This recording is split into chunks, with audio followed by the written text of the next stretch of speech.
আসসালামু আলাইকুম কলিজার ভাই বোনেরা, আপনারা দেখছেন আমি একটা ভিডিও বানাচ্ছি। শুটকির তরকারি রান্না করব। পুরো ভিডিওটা দেখবেন, তাহলে বুঝতে পারবেন কিভাবে পাক করতে হয়। শুটকির তরকারি প্রথমে আমি পেঁয়াজ মরিচ দিয়ে ভেজে নিচ্ছি। শুটকি ভেজে নিয়ে রেখে দিছি। এখন আমি পেঁয়াজ মরিচ ভেজে নিচ্ছি। তারপরে পেঁয়াজটা লাল লাল করে ভেজে নিয়ে আর ভিতরে একটু জিরা দিব। জিরা দেওয়ার শেষে একটু পানি দিব। জিরে দিয়ে দিচ্ছি, এখন পানি দিব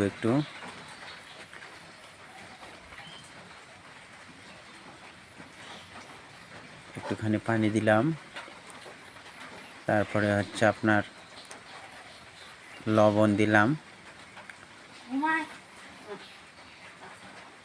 ধনিয়ার গুঁড়া দিলাম,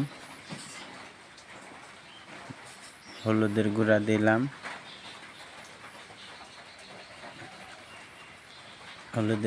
এখন তারপর হচ্ছে মরিচের গুঁড়া দিয়ে দিলাম। তারপরে আপনার হচ্ছে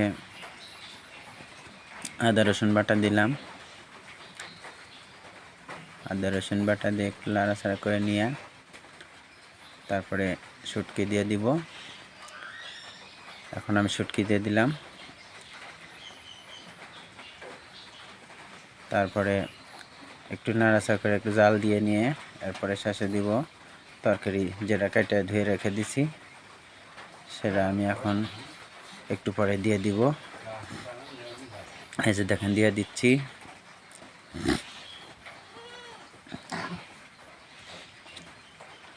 তারপরে নাড়াচাড়া করে নিয়ে একটু ঢেকে রেখে দিব।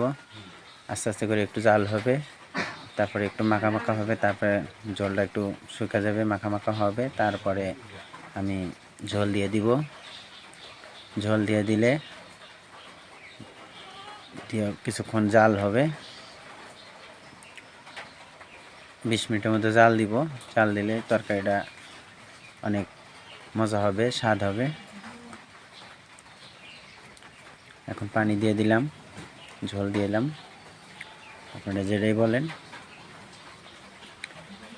ঝোল দিয়ে একটু করে ঢেকে দিব, জাল দিব। তারপরে তরকারি হওয়ার শেষে একটু জিরার গুঁড়া দিয়ে দিলাম। জিরার গুঁড়া দিয়ে